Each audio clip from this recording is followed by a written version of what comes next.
So today we're talking about whether this food is actually healthy, how to decode food labels, detox your pantry, and make good decisions at the grocery store.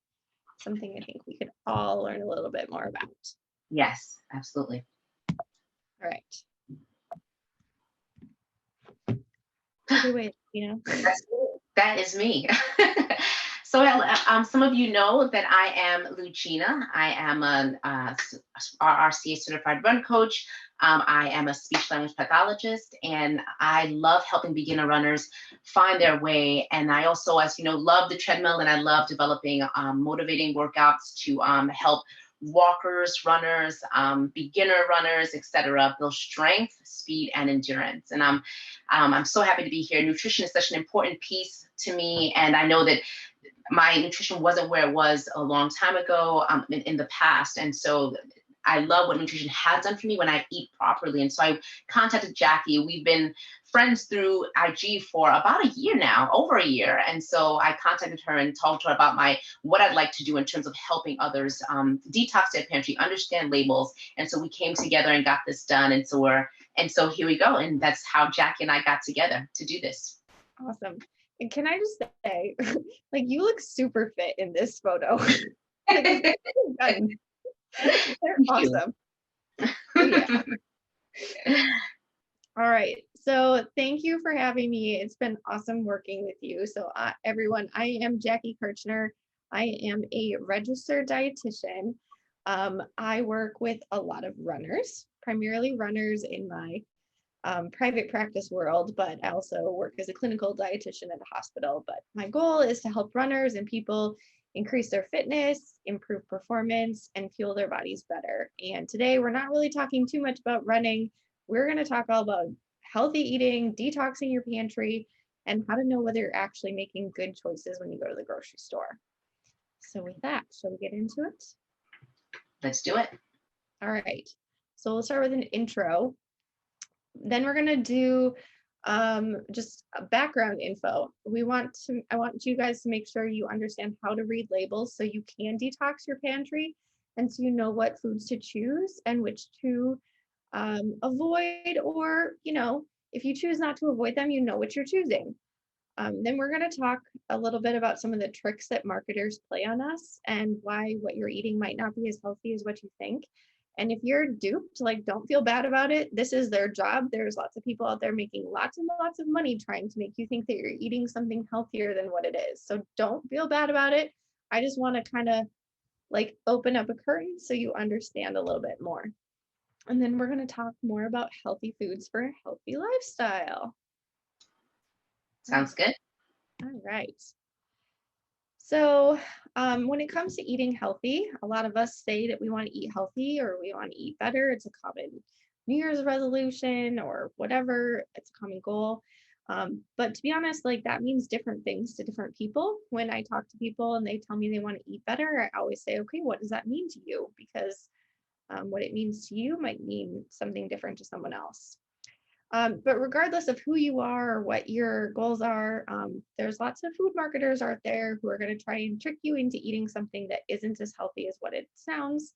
So I want to help you guys understand what good healthy eating actually looks like. All right, so first we're going to talk nutrition facts and nutrition labels and how to understand a label so you can detox your pantry. All right, so I'm sure you all have purchased a food product before that had a nutrition fact label on it. It's pretty much every single food item out there, maybe not every single one, but pretty much everything we have has a nutrition facts label. So this lists nutrition facts and it lists the ingredients in the food item, and that's where the actual information about what's actually in the food is. A lot of companies will put a lot of misleading information on the front of the package that you can see to make it very appealing to you.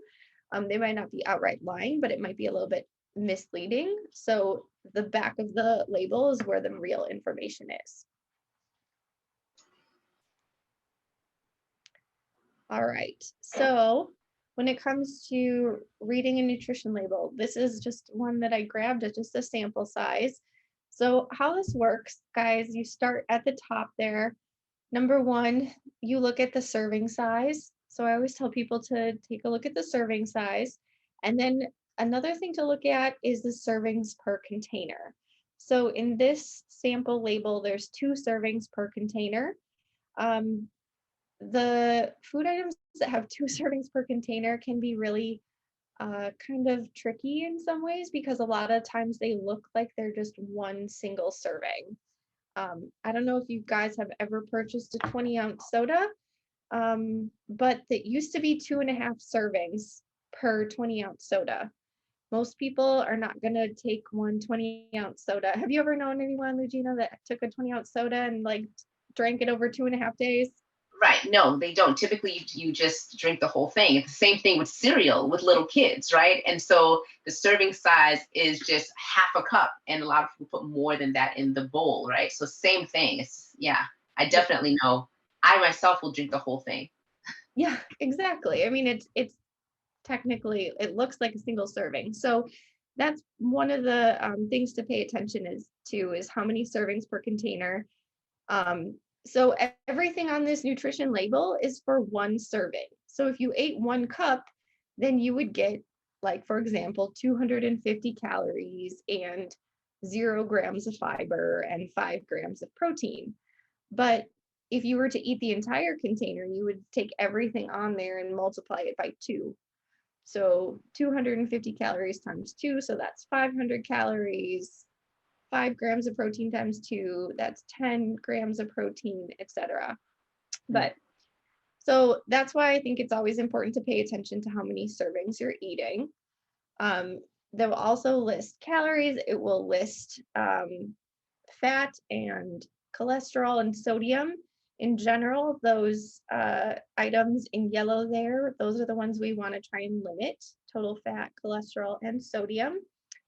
The ones in blue, those are the ones we are often deficient in. So most of us don't get enough fiber in our diet, and those vitamins and minerals, vitamin A and C and calcium and iron, um, most of us don't get enough of those. And so again, Jeff, you're saying the yellow there is things we should limit, and then the blue is things that we should have more of. Yes, in general. Mhm. Yes. And I'm not trying to tell anyone that you need to be on a zero fat diet by any means. That's not healthy either. But most of us get more than enough, like fat and salt. Okay, so then underneath the label, there's also a list of ingredients. And so the first ingredient is what matters a lot. I mean, they all matter, but the ingredients are listed in order from the most amount in there to the least amount in there. So the very first ingredient is that's what's that's what makes up the majority of the product, if that makes sense. So, for example, if the first ingredient is sugar, that means there's more sugar in there than anything else. In this example, the first ingredient is corn, the second ingredient is sugar, the third ingredient is corn syrup, which we'll get to this in a minute, but that's just another form of sugar. Then molasses, which again is just another type of sugar. So, like, first ingredient corn, and then there's more sugar than anything else after that. By the time you get to the bottom of the ingredient list, there's usually very little of that final ingredient. It's so much sugar, ridiculous. It's Yeah, so much sugar. a lot of sugar in this. So this is just another example so you guys can see. It's listed from the most to the least. So the first ingredient in this food item is enriched flour. Um, Sometimes you'll see things in parentheses afterwards, so that's what's making up that enriched flour. So then first ingredient is flour, then the second ingredient is corn syrup, the third ingredient is sugar, and so on and so on. So one thing that I hear a lot of people say is that they shouldn't eat anything that they can't read. And I understand that thought process, but I just want to challenge that a little bit. And I think that's a myth. because I would say that most of us have probably never heard of alpha tocopherol or cobalamin. But actually, those are words for vitamins. So if you look at this ingredient label for vitamins, which we're not really talking about vitamins today, but if you saw this cobalamin on an ingredient label, you might be like, what the heck is that? Like, I don't want to eat this, but it's really just vitamin B12. So just because you can't recognize an ingredient doesn't automatically mean it's bad for you. Right. All right. So another myth is that just because an ingredient sounds healthy doesn't mean that it is. So we all maybe heard that brown rice is better than white rice. So you might read something that says like brown rice syrup. But at the end of the day, brown rice syrup is just another type of sugar. Wheat flour sounds better than flour, but it's not actually whole wheat. It's probably just regular plain white flour that's made from wheat. That's what Yeah. flour comes from, is from wheat. I think people get the most deceived by that, especially with bread, which I know we'll talk about. But I Mhm. think that one with the flour and just putting wheat in front of it, people will think that, oh, okay, this one is a good one, when there's so much more to look into to figure that out. Yeah. Yeah, so true. So true. All right. All right. So we're going to go over some of these nutrients of interest. So we're going to talk a little bit about carbohydrates, salt, fat, cholesterol, and protein. All right. So carbohydrates are a major source of energy for us. Carbohydrates get a real bad rap in media. You know, keto is super in right now, I believe. But our body really likes carbohydrates. Actually, it's our main type of fuel. So there's three main types. There's starches, sugars, and fiber. All right. So when it comes to sugar, excuse me, sugar does provide energy, and usually very quick energy. If you're eating foods that are high in added sugar, so something like a cupcake or candy or an energy drink, but they're low in other nutrients like protein or fiber, you're more likely to experience a sugar rush and then a crash. So if you're low on energy and all you want is like a candy bar, you might get a little surge of energy, but then you're probably going to crash again later within, an hour or two.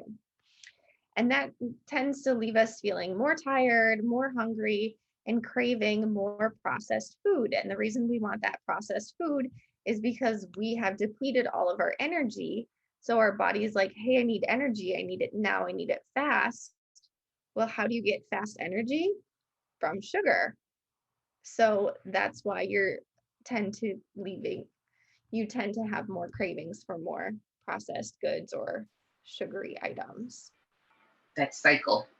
Yeah, it's a vicious cycle. It is. It is.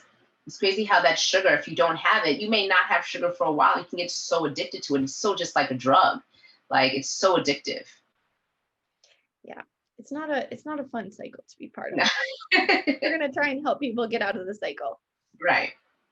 All right. So, but that said, like just because something has sugar in it doesn't automatically mean it's bad. So, there are sugars that are naturally occurring in our foods, such as milk, which I'm sure you've all heard of lactose, or fruit. So, fruit has fructose. So, there are naturally occurring foods or sugars in foods, and they're usually accompanied by other vitamins, minerals, sometimes some fat, sometimes some protein, sometimes some fiber. And then, of course, in our day and age, there's a lot of sugar added during processing. So we find it in candy and cookies and baked goods. We find it in soft drinks and energy drinks. Then we find it in all these other types of things we don't think about, like there's a ton of added sugar in yogurts or condiments like ketchup and barbecue sauce. Even baked grain things, like a lot of times you'll find added sugar in crackers and bread or really random things they'll be adding sugar to. So our goal is to try and limit our intake of added sugars to less than 10% of your total calories. All right. So that said, marketers are real tricky. They will use a lot of ingredients that are actually sugar, but they don't specifically say sugar. So these are other words for sugar on the ingredients list. Anything that ends in ose tends to be a sugar. So fructose, glucose, maltose, sucrose, all of those are going to be sugars. Any type of syrup, so maple syrup, malt syrup, corn syrup, high fructose corn syrup, all of those are again words for sugar.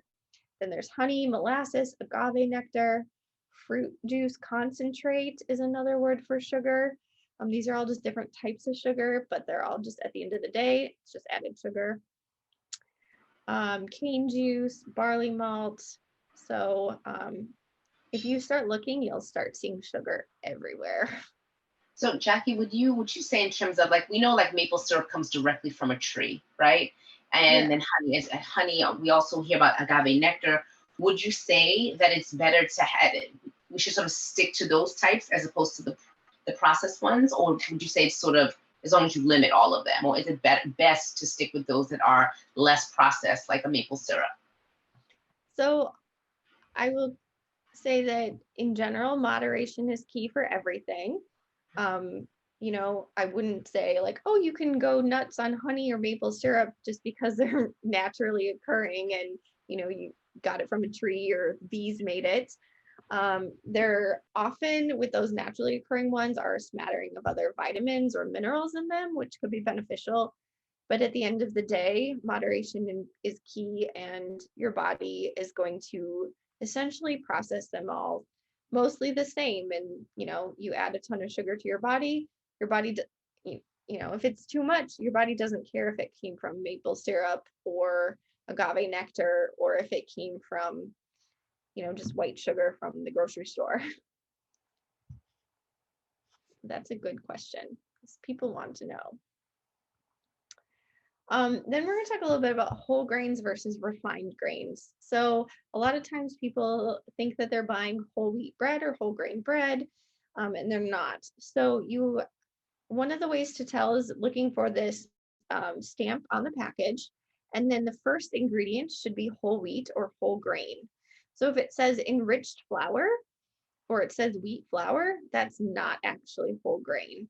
If you look at this ingredient list, here, the first ingredient is enriched flour, which is made of wheat flour, which again, flour comes from wheat, and then all these other things, which are but basically just a bunch of vitamins. So the flour was essentially stripped of all of its nutrients, and then all the vitamins were added back into it, and now it's a highly processed flour in this food ingredient here.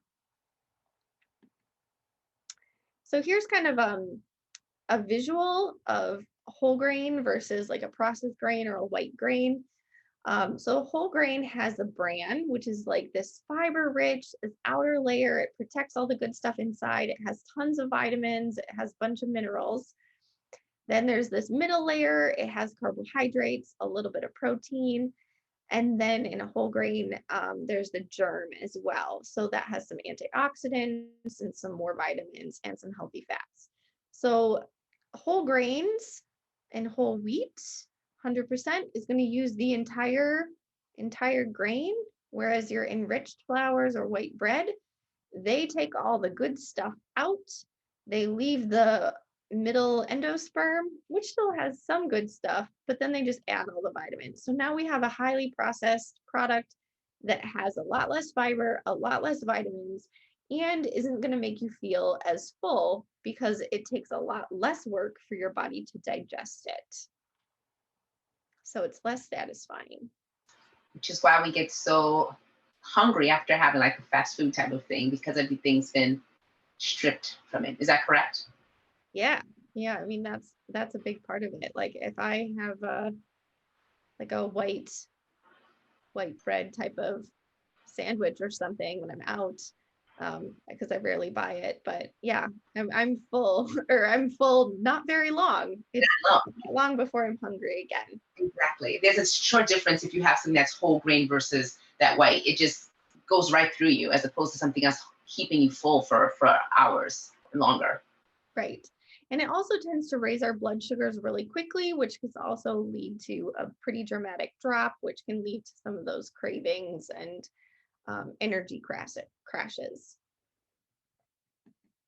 All right, so fiber is a complex carbohydrate. We all need fiber in our diet. We don't actually digest it. It does a lot of good things for us. It helps promote colon health. It helps keep us regular. Fiber actually helps us lower our cholesterol, helps manage our blood sugars. So we need quite a bit of fiber a day, 25 to 35 grams. I would say most Americans get like maybe half of that. So it's something we could all use a little bit more of in our diet. I will say before I go on though, if you are someone who doesn't eat a lot of fiber, I wouldn't recommend that you all of a sudden eat a ton. Your gut's going to be like, what is happening? So make sure you slowly increase the amount of fiber that you eat over a couple of weeks and make sure you drink plenty of water as you do so, because I don't want anyone to have any bathroom issues or stomach issues. Right. Gradual increase. Gradual increase. Yes. All right. I should say too, fiber we find in whole grains, fruits, vegetables, legumes, beans, oats, things like that. So, all right.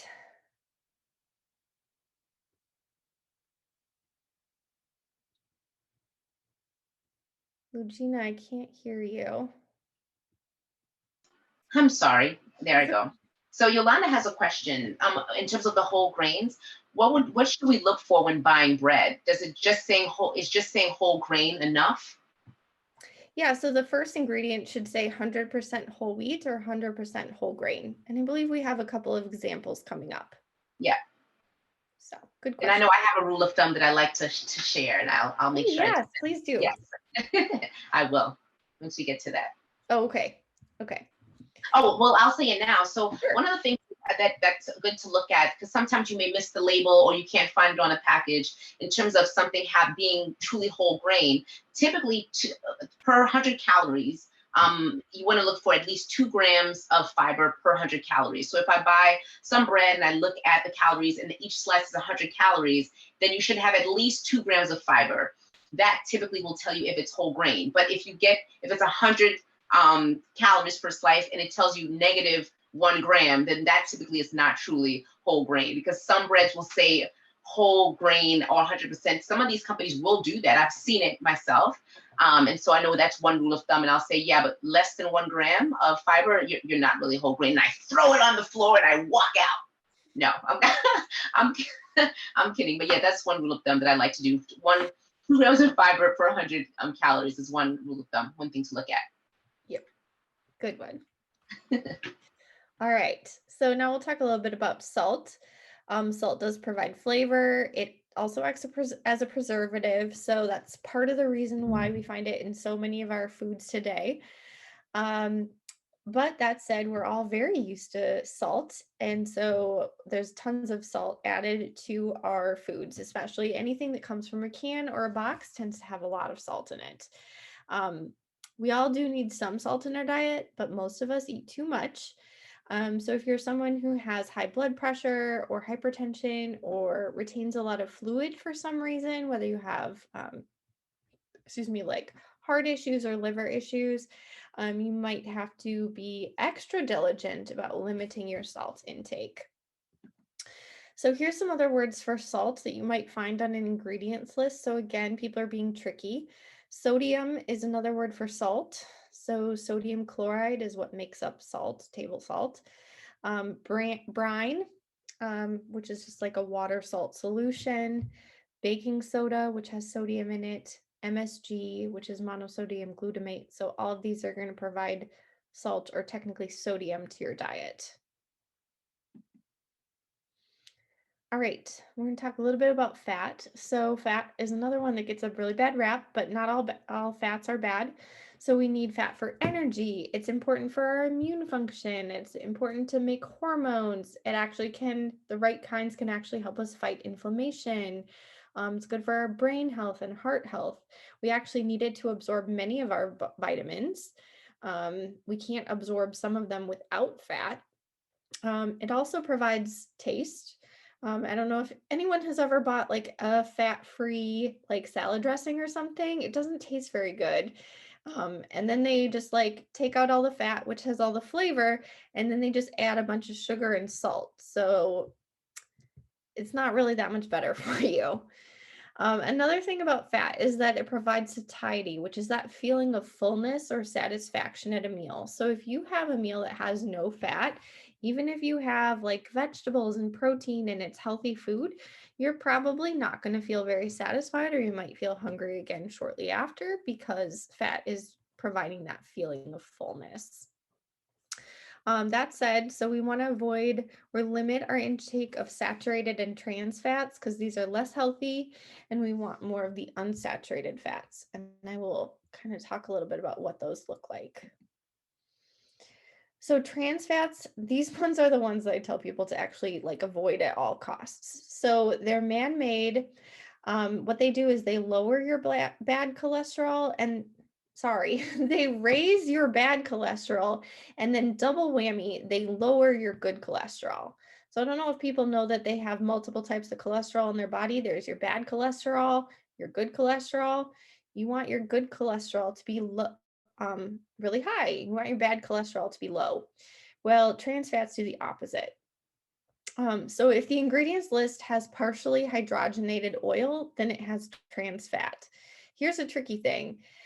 It might say that there's trans fats are like 0 grams per serving, but they only have to list it on the nutrition facts label underneath the total fat if it's a half a gram or more per serving. So if it was like 0.4 grams, then they would be able to say that it has 0 grams per serving. But if you were to eat 3 servings, you would eat quite a bit of trans fat.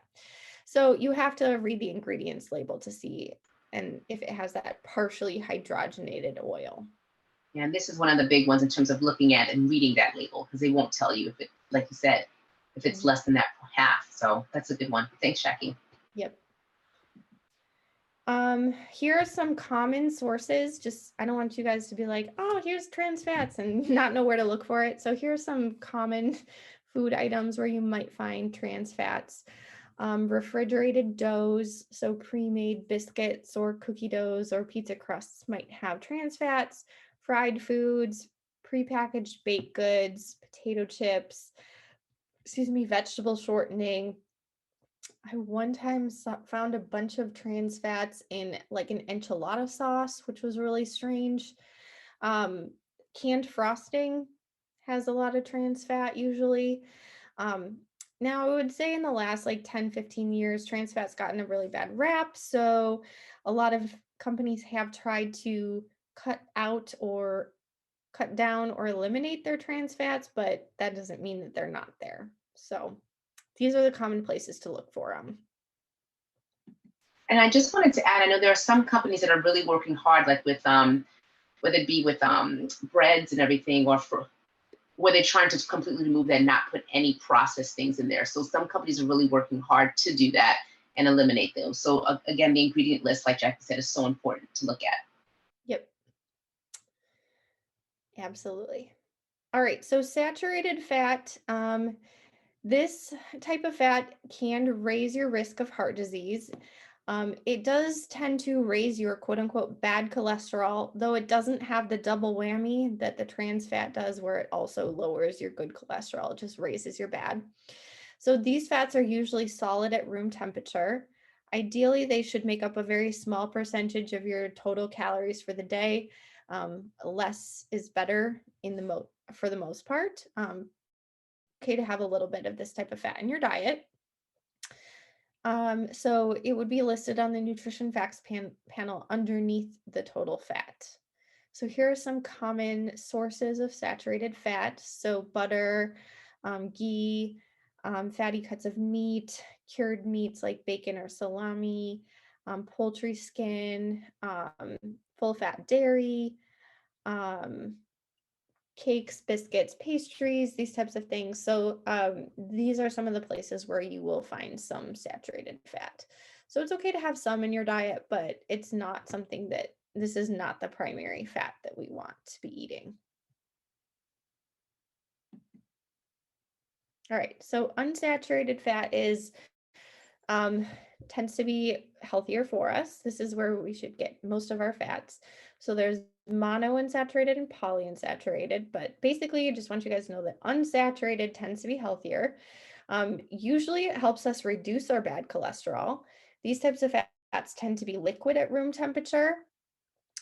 And these are also where we get our essential fats. So, meaning we have to get them from the diet because our bodies need them, but our bodies can't make them. So, the only way that our bodies can get them is by eating them. So, here are some good sources of unsaturated fat. So, soybean or canola oil, olives and olive oil, those are great ones. Flaxseed or flaxseed oil, avocados, walnuts, nuts like almonds and etc., seeds, and then fatty fish like salmon, tuna, and mackerel. These are going to give us really good, healthy fats. So these types of foods will help us absorb our vitamins and keep us full and satisfied and be good for our anti-inflammatory and everything. As far as dietary cholesterol, it doesn't actually affect our blood cholesterol as much as what we once thought. So, people's, used to say like, oh, you can't have eggs because they have so much cholesterol and they'll raise your cholesterol. But actually, when you go to the doctor and you have your blood drawn and they test your cholesterol in your blood, it's actually more affected by the type of fat we eat rather than the type or the amount of cholesterol that we eat. But that said, cholesterol is found in animal products, so especially meats, poultry skins, milk fats, cheese, eggs, etc. And we do need some cholesterol in our diet, in our bodies. We have a bunch of cholesterol in our body going around helping make hormones and other compounds. Okay, so on protein, we want to try and eat protein all throughout the day. I don't know if any of you are in this camp of eating like mostly cereal in the morning and then maybe a sandwich at lunch, and then you have a big piece of meat at dinner. But the better way to like eat your protein throughout the day is to actually like redistribute it so that you've got more protein evenly distributed. So you've got protein at breakfast, lunch, and dinner. So there's a typo here. We can't store protein in our bodies the way we can store extra carbohydrates and fat. So we don't exactly store protein. We have protein in our muscles, but there's no like extra source of it just lying around for us to use when we need it. So we need to eat it throughout the day. Many foods provide lots of protein. So obviously animal products like meat and poultry, fish, eggs, dairy is another good source. But if you are a plant-based person, that's awesome. We can get you protein from beans and legumes, soy products, nuts, seeds, and even whole grains provide a little bit of protein. So there's lots of ways to get protein in your diet. All right. So we're going to get into some marketing tricks. Do we have any like questions, Does Regina? anyone?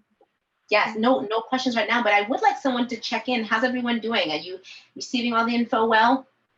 I know that was like really dense and a lot of information. Okay, good. Can you? Oh, good. Great info. Okay, awesome, Camilla. Awesome. Great. Okay, we can move on. So no questions right now. Awesome. So we'll get into All some marketing tricks. This is right. kind of fun. That's awesome. Uh, Anita. so I want to talk about this idea of a health halo. So health halos, this is the perception that a food or something that you're eating is good for you or that something is really healthy for you. It's been like marketed. It's like something so healthy. It's got like this halo above it. Oh, it's so good, right? Um, so it's marketed this way and we think that it's healthy even if it actually isn't, and then we tend to overestimate how healthy it actually is, and sometimes um, food marketers are going to use that to their advantage, knowing that you think that about certain trigger words or food like phrases or whatnot. So they'll use those words or phrases to make those certain foods seem healthier than what they actually are. So here's some examples. Low fat, fat-free, gluten-free, organic, plant-based, non-GMO, no added sugar. All right, so all of these things sound really good, right? Like, don't they sound pretty good? Yeah. Okay. They sound great. Yes, exactly. When I look at it, I'm like, this is perfect. This is what I need. Right. Right. Or this is one of my favorites, like made with real fruit or made with real vegetables, all natural. So all of these things sound so good, but I'm going to kind of break it down and show you guys how these sometimes are just health halos, and they're just words and phrases that marketers use to make something look.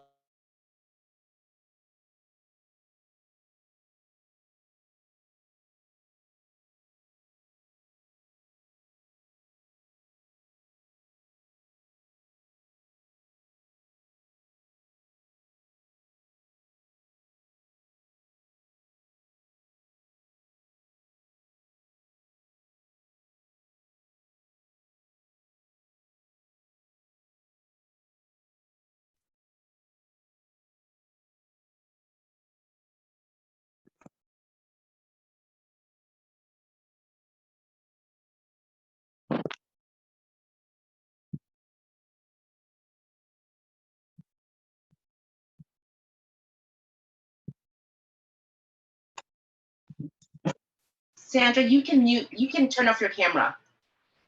Oh, good. Okay. And mute. Yeah. Awesome. So Jackie, just for something just happened, and hopefully she's back on. Jackie, you there? I'm here. All right, great. I'm not sure what happened. I don't. Sandra came on, and then you got booted off for some reason, but you can go right back. Are you there? No, it's not you, Vanita. It's on our end. Jackie's getting frozen for some reason.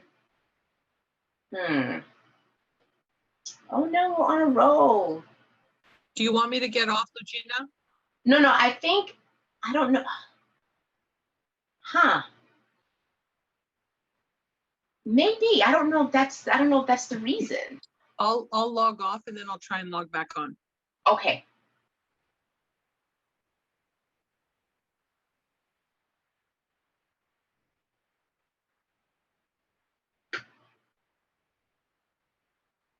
Huh.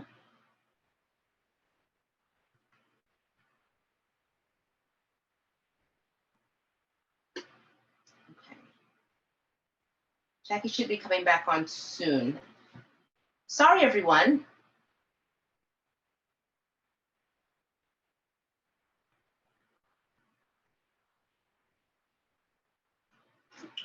Hold on one sec, okay? She's trying to reconnect, everyone.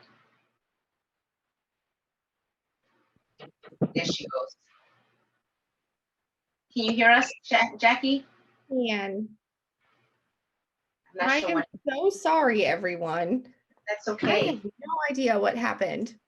That's okay. And then when you Kenyatta has a question about gluten, so you can get the session up, and then we'll just keep going. Okay. Things happen. Yeah, things happen. Okay, I need to refresh a couple things on my end. Okay.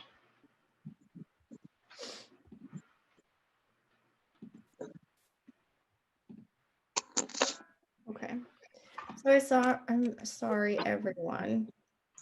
I'm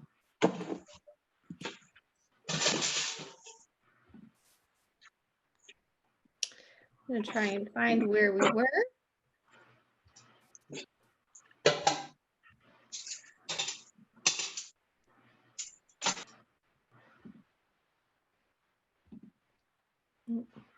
And I need to make you the host again. Yeah. Yeah. Okay, there you go. Perfect. Okay. Okay. To once again share my screen. All right.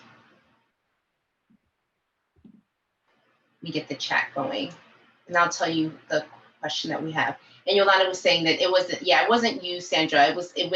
Jackie went frozen right before you came in. So Yeah, it was all me. It was my internet. I blame my internet. Ugh, I am sorry, everyone. I have no that is idea. okay. That happens. That's what makes us human, and technology, and that's what makes it fun. We're all So still here. right, Kenyatta has a question about, can Jackie please explain what gluten is and what it does to our food when added? Do you want to talk about this at the end? Yeah, Or, yeah, do you yeah, mind? yeah, we'll talk about that one at the end. Okay, Kenyatta? Okay. All right. So we were talking about these multigrain crackers, which looked all healthy. But if we actually looked at the ingredient list, we saw that the first ingredient was just enriched flour.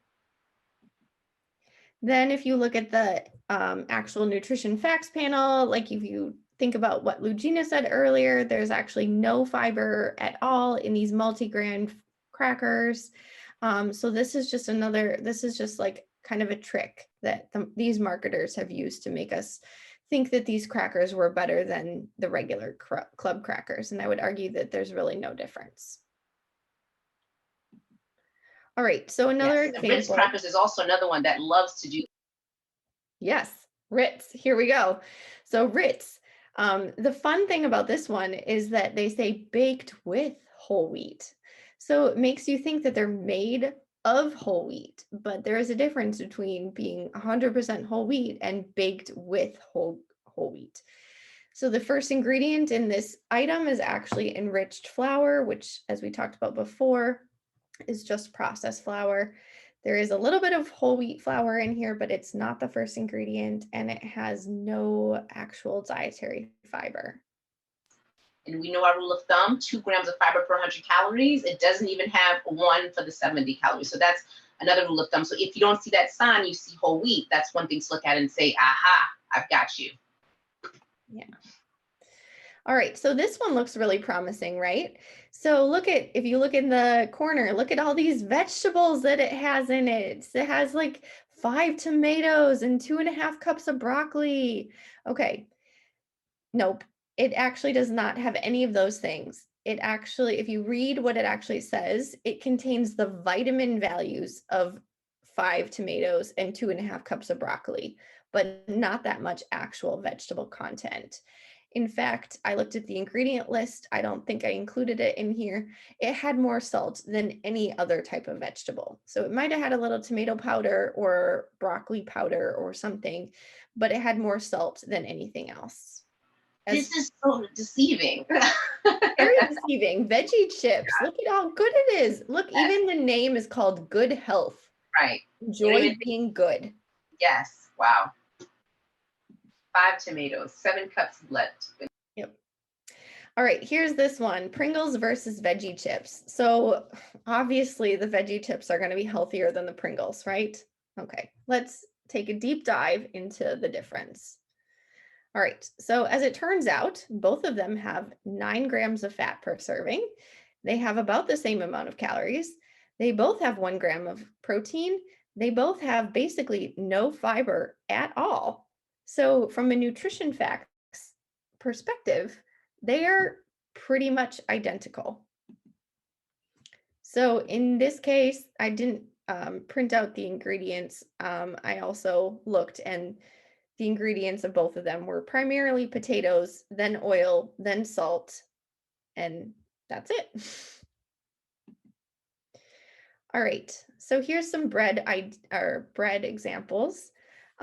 So they look like they would be good. Split top wheat, honey wheat. So they have wheat in the name. They make you think that they're really good. Split top, that must be good for you, right? But the first ingredient of both of these breads is, again, just enriched flour. Here's some better examples. Both of these list 100% whole wheat flour as their first ingredient. And so they are trying to actually let you know on the front that 100% whole wheat. But again, make sure you're looking at the back. Now I wanted to talk about some protein foods. This cookie is high in protein, so it must be good for you, right? There's no egg in it. There's no soy. It's non-GMO. It's vegan. And it's high in protein, right? Well, if you look, the serving size of this cookie is only half of a cookie. And in half of a cookie, there's 8 grams of protein. Well, on the front, it says there's 16 grams of protein. Well, that's true if you eat the whole cookie, but then you eat 2 servings. So then, like most people are going to eat the whole cookie, but I just think that this is deceiving because who eats half a cookie? 420 calories and 14 grams of fat in that cookie. Just, yeah. I would say, eat a high protein snack and then eat a cookie. Eat the real thing. That's what I would do. Just eat a regular cookie. Eat the cookie. Here's a protein smoothie from Welch's. Not that I'm trying to pick on Welch's. It has 8 grams of protein in it, but it also has 11 grams of added sugars.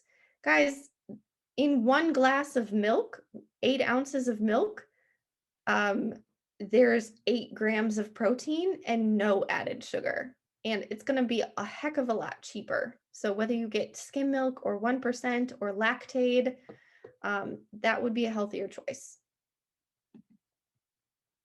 Here's some other food items I just thought were kind of ridiculous as I was doing some research on here. Here's Snickers protein. It's not bad to eat a Snickers if it has protein, is what they're trying to tell you. Here's some processed cheese puffs, basically just, those little cheese balls, but these ones are trying to be healthy because they have 21 grams of protein, and same thing with these mac and cheese boxes. But I can pretty much guarantee you, although it might have some extra protein, it's not going to be any healthier for you than Kraft mac and cheese. Here's this all-natural snack pack. So it has some whole grain crackers, that's good, but it has some cheese and some salami. It's all natural, right? But if you look, it actually has 400 calories, 12 grams of saturated fat, which is more than half of what you should have in a whole day. It has trans fats in it, which, as we talked about, we want to try and limit. And then nearly half of your daily sodium needs. So maybe this all-natural snack is maybe not as good for you as what they would make you think that it is. Wow. Here's some other all-natural food items. So all-natural doesn't actually have a definition. A lot of things say that they're all natural, but there's really no definition to it. So it's just something that advertisers use to make things sound better than what they are. They also say that they're made with, quote, real ingredients. I don't know about you guys, but I don't want to eat any food that's not made with real ingredients.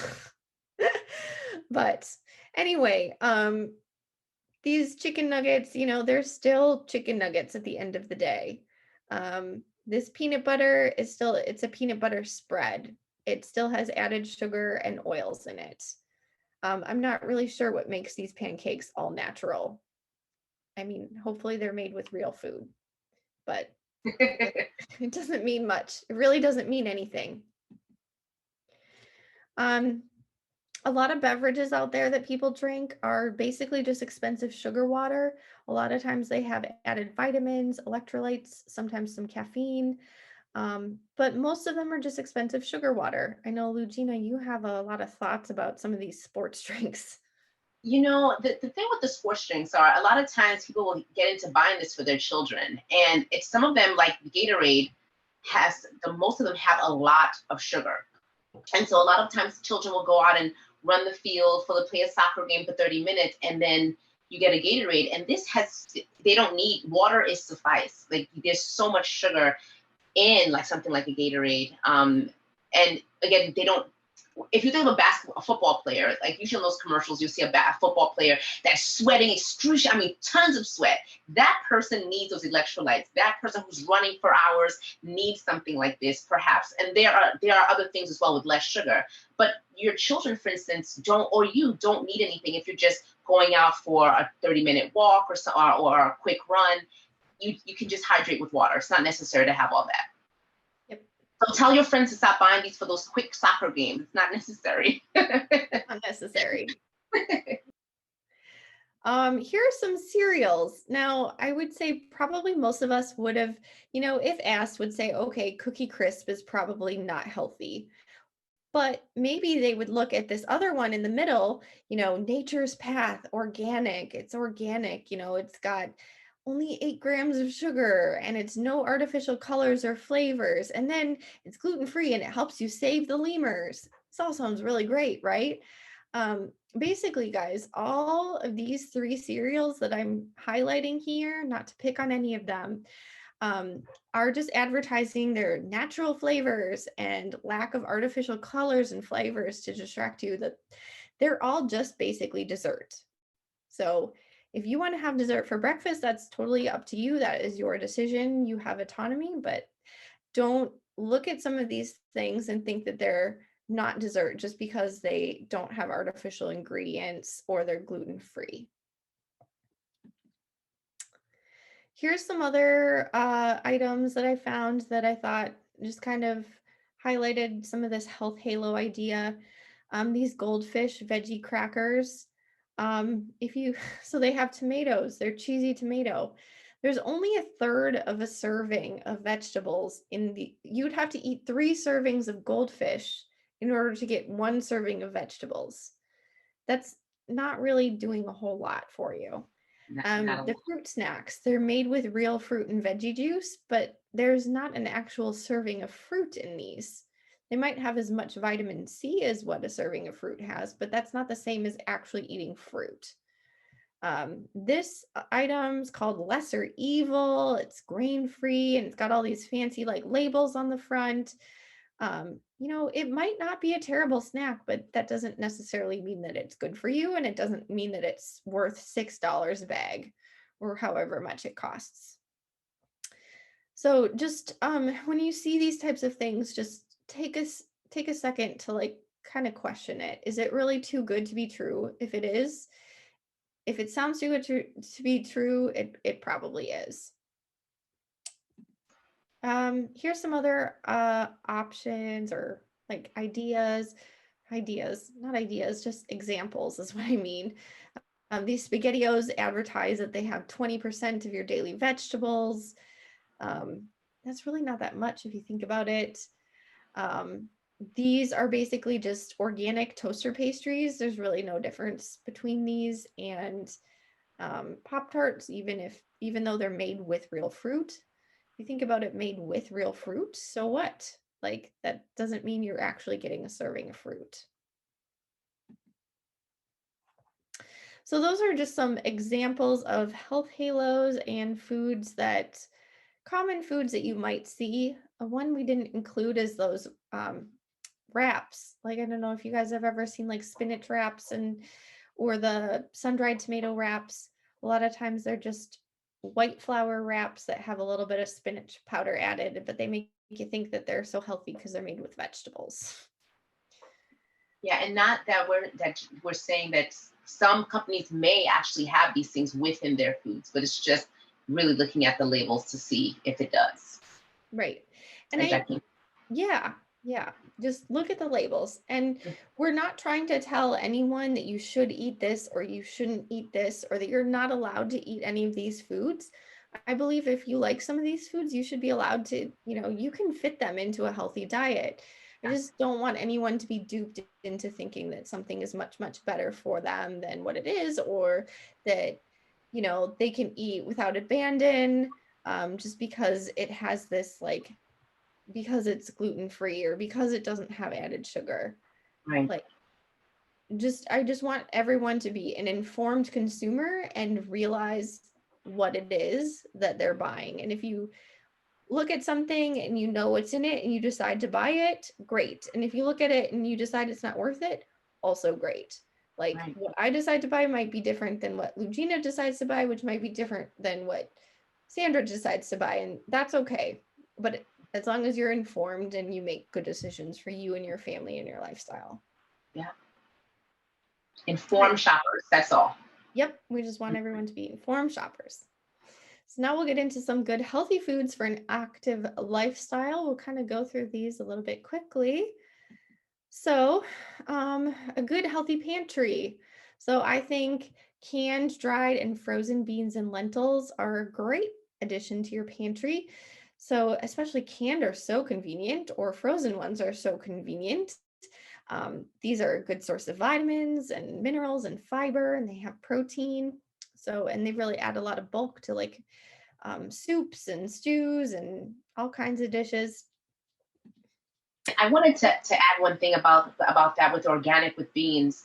One thing for me, I do organic not is a great thing because for me with the organic beans, it doesn't have the PBA lining. So when I know that was one of the health halos, but it's important to know there's some things where it may be important to get where you believe them and say, okay, this makes sense if this is organic because we don't want that PBA lining a lot of times with our cans. And so that might be a choice where you're like, oh, okay, organic may be a better choice for me right now because of the PBA lining, et cetera. That is the difference between organic canned and and beans that are not organic. Yeah. That makes sense. That makes sense. Okay. That makes sense to me. Yep. Mm-hmm. Whole grains are another great source or a good item to have in your pantry. So some examples: brown rice, wild rice, oatmeal, quinoa, buckwheat, bulgur, farro, popcorn. And I should be clear, when we say popcorn here, we're talking about the actual kernels that you buy, not like the popcorn in the bag that, is in the microwave bag. I'm old school because I make my popcorn. I buy the kernels and I make it on the stove Me with a little too. bit of grapeseed oil. Yeah, I love that. I do, and I add So my good. own things to it. Right. So It's yummy. Frozen fruits, frozen vegetables, and lean proteins. I think frozen things are awesome because they don't go bad. So, I mean, if you're someone who, especially if you live alone or you're the only one that likes a certain type of vegetable or fruit or something, you don't have to worry about eating it really fast or throwing half of it away because it goes bad before you get a chance to eat it. So, frozen things can be your friend. When it comes to the vegetables and the fruits, though, just make sure that they're just as is and don't have a bunch of added like sauces or sugars added to them. Fresh fruit, you pick your kind. Like really, you can't go wrong. Just choose what you like. They all look delicious to me. Same thing with fresh vegetables. There's so many options out there. So fresh fruits and vegetables are a great addition to your kitchen. and I wanted to just say something about those fruits and vegetables. A lot of times people will say, "Well, I don't like vegetables," but there are so many different ways to prepare vegetables. I mean, my family, for instance, will not. They love it. What's the word I'm looking for? When you put it into the oven, I can't think of it. Roasted. That's one way that my family loves to eat it. I can't even get it to the table because they're eating it as I'm pulling it out with just a little bit of sea salt, onion powder, garlic powder, and then I put it in the into the oven in a little olive oil or grapeseed oil. And so there are so many different ways. And so it's so important that you research those ways and find out about different recipes, whether it be through Pinterest and other ways, because there are phenomenal recipes out there that will help you to make better use of vegetables and have ways to make them for your family or for yourself where you really enjoy them. So I encourage you to definitely do that. And now, because I know you're looking at these pictures like with the eggplant, for instance, there's so many great dishes besides eggplant parmesan and everything that you can make with eggplant.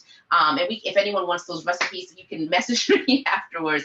But my family's a big eggplant family. There's so many things you can do with that. So please look into those recipes and really open your mind when you go to the supermarket. Look at everything that's around you and try to pick something different every week to see how you can incorporate that into your lifestyle, because there's so many options, not just broccoli and kale. There are tons of things that are out there. So an experiment like from week to week.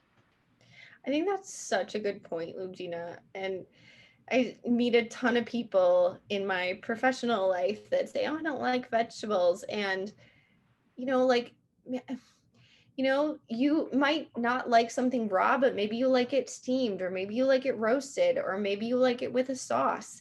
Maybe you like it with like a savory sauce, or more, maybe more like a sweet sauce, you know, maybe you like to dip. I don't know, but there's so many different ways. And another thing is, just because you don't like something the first time, just keep trying. Like, sometimes it just takes repeat exposure for us to like and accept things. So just keep trying. You're muted. Oh, and have fun. Absolutely. Just have fun with it. Yeah. Yep, have fun. All right, some other good foods to include in your pantry: nuts and seeds.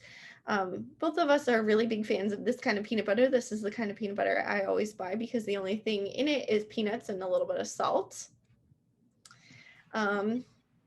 Snack foods. So I'd like to go back to peanut butter for 1 second. I'm sorry, guys. I'm a big peanut butter person. And Skippy, for instance, some of us may have Skippy in our pantries. And Skippy is not your friend, because Skippy will have peanut butter, cottonseed oil, all types of oils. All you need in peanut butter is peanuts and maybe some sea salt or salt. That's it. There should just be that. If you're feeling like you want some more, there are some that have those options that are a little healthier.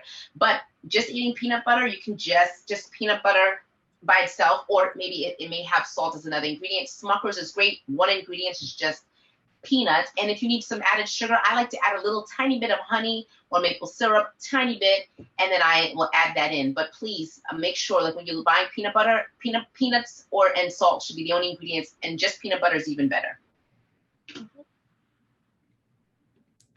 Yeah. Here's some good snack ideas. So we have here some steamed edamame, which looks delicious, which is soybeans. You don't eat the pods, you eat the little beans inside, so that's soy. We've got some type of trail mix that has some like dried fruit and some nuts in it, some energy bites or energy balls that look like they have oats, and probably made with like peanut butter, probably like a natural peanut butter. And some chocolate chips, a little bit of sweetness. Everyone needs a little bit of sweetness in their life. Yes. Fruit and yogurt parfaits. So all of this stuff looks really good to me. Here's some snack foods, like some packaged snack foods that are a little bit healthier. So again, with snack foods, I guess I shouldn't say again, like, snack foods are still snack foods. Just because I'm offering these as like healthier alternatives doesn't mean you can eat an entire box or a whole package.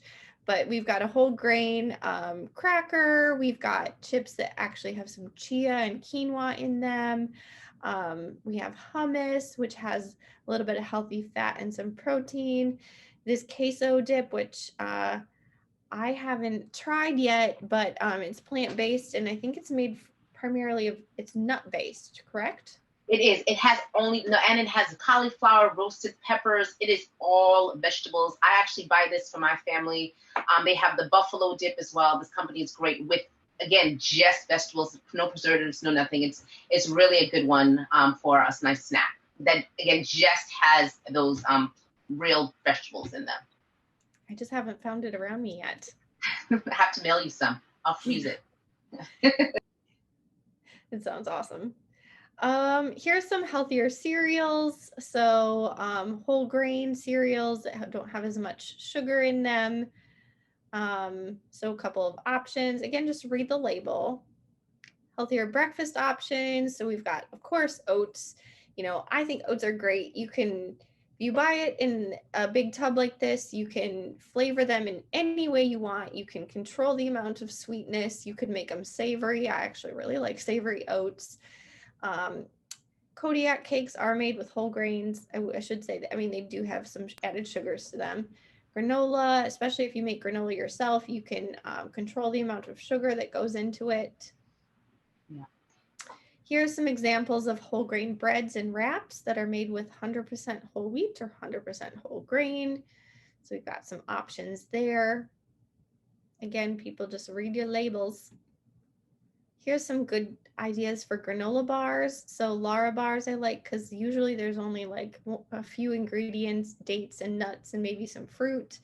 Kind bars usually have like nuts and grains in them, RX bars. So here's some options. Healthier options for a sweet tooth. You can make yourself a smoothie, dark chocolate, dates. They're like nature's candy. I like to take some dates and dip them in some peanut butter. So do I. I do too. That's a great snack for me. I do dates and peanut butter. I thought I was the only one that did that. Good for you. I guess not. We might be the only two, but who knows? Right. That would be a weird coincidence. All right, dairy. So if you can't tolerate dairy, there are good dairy alternatives, but yogurt, especially Greek yogurt, has more protein. The plain means that you can add and control the amount of sugar in it. Cottage cheese has a ton of protein in it. Almond milk or soy milk or cashew milk, just be careful that a lot of them do have added sugars. Coffee and tea, there's herbal teas and black and green teas. So many good things to drink. Here's some better ideas for some condiments and salad dressings. So the lower sodium soy sauce, still going to have quite a bit of salt, but lower sodium, which is good. Homemade salad dressings. This tomato sauce, which Lucina really likes. I know you said you get it a lot because it doesn't have added sugar. Right, because if we look at things like ragu, for instance, that one has even more added sugars. If someone is watching their sugar, that might be something, because this has less, just 2 grams and then no added, where some might have up to 8 to 10 grams of added sugars. So that's just one thing, an example to show that there are brands that are made with less sugar in them. Yeah, that's a great point. Yeah, tons of those like spaghetti sauce brands have so much added sugar. Because sometimes you're cooking and you're like, why am I getting, I can't put off this weight or something's going on. And little by little, you're adding in those sugars and you may not have no idea where they're coming from. So just, again, an example of that could be in your tomato sauce if you're using something like that. Yeah. All right. So in conclusion, just because something looks healthy doesn't automatically mean that it is. Don't always trust the front of the package, because there are lots of people out there who are trying to trick you in order to sell you something so that they make money. Make sure that you read the label.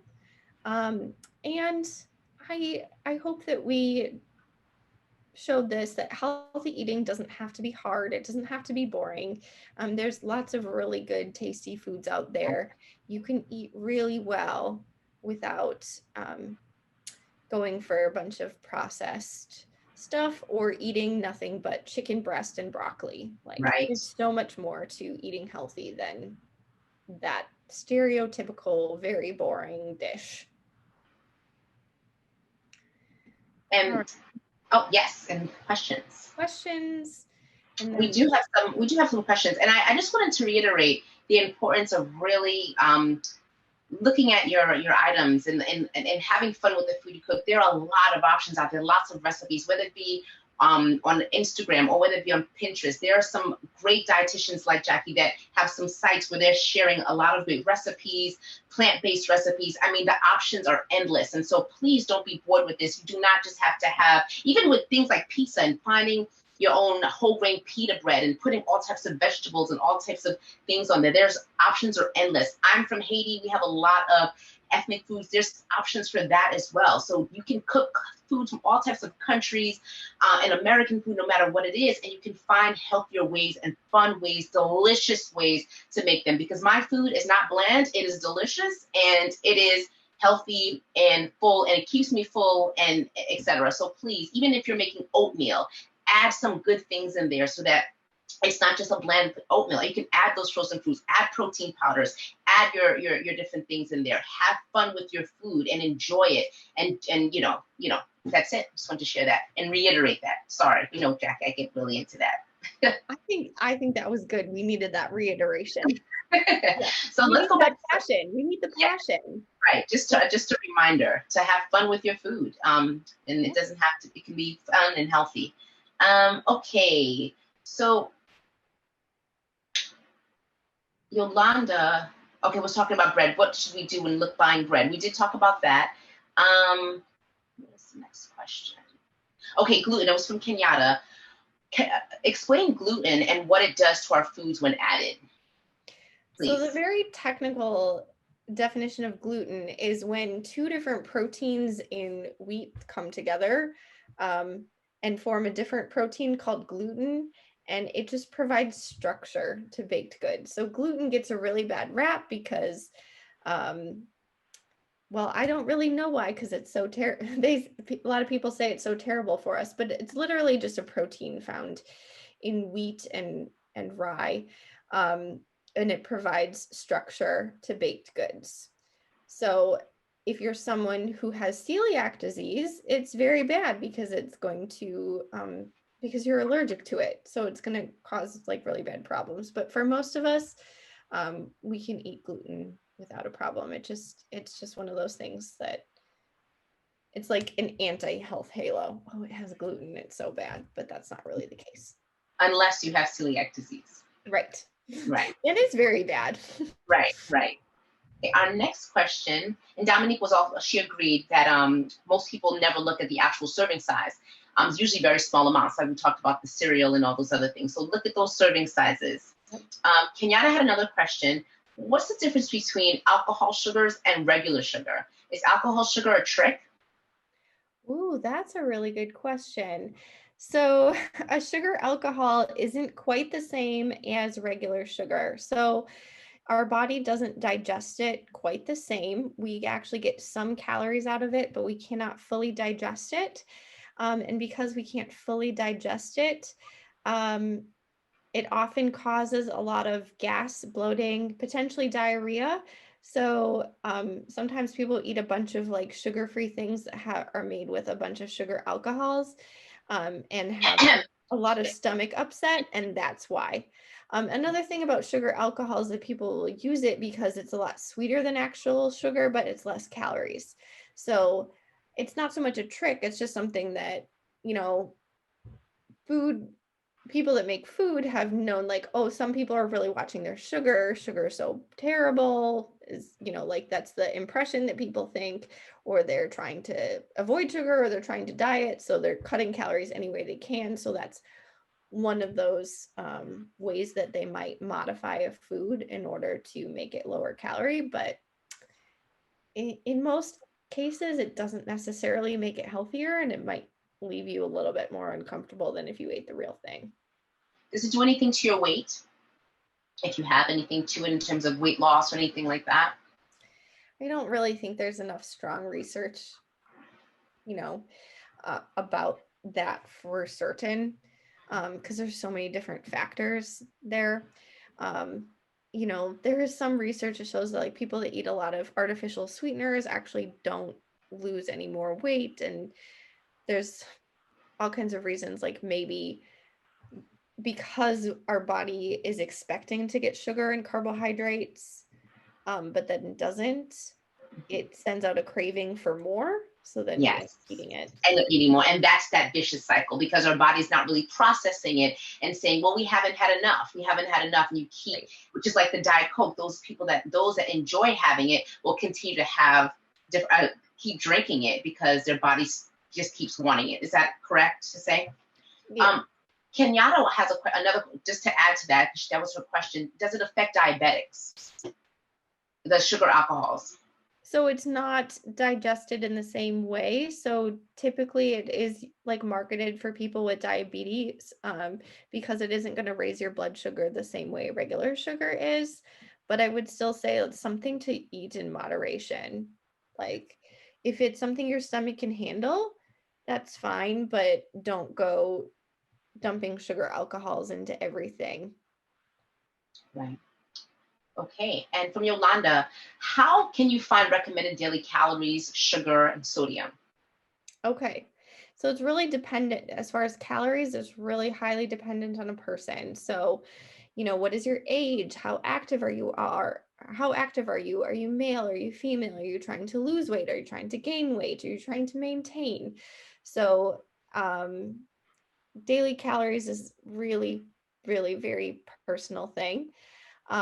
Daily sugar intake. So added sugars shouldn't be any more than about less than 10% of your total calories. So, if someone needs 1,500 calories a day, they can have a different amount of sugar than someone who can eat, like, say, 3,500 calories a day. As far as sodium, like in general, like 2,000 milligrams is more than enough for most of us, unless you're someone who's sweating a lot and losing a lot of salt and sweat. But that said, certain people with medical conditions might be recommended to have like more like 1,500, and other people do need more.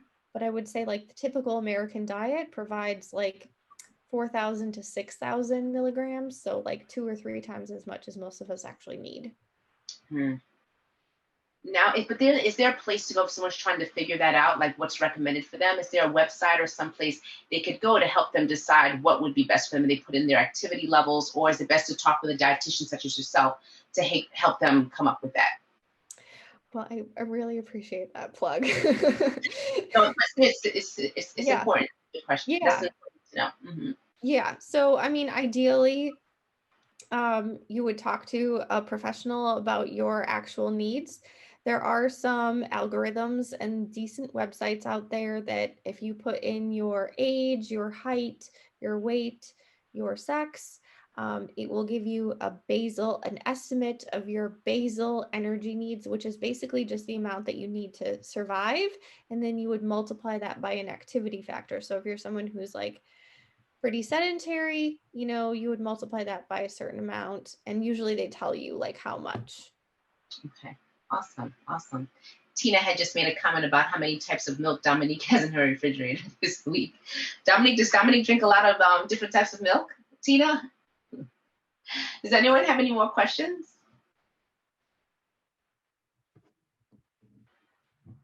All right. Awesome. Well, we hope that this was helpful.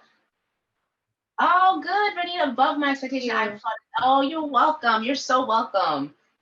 Oh, Dominic says I only drink soy and almond. Awesome. Okay. I'm an almond cashew person. Cashew milk person. Awesome. With Renita, we're so happy this was helpful to you. And you can reach out to any of us through Instagram.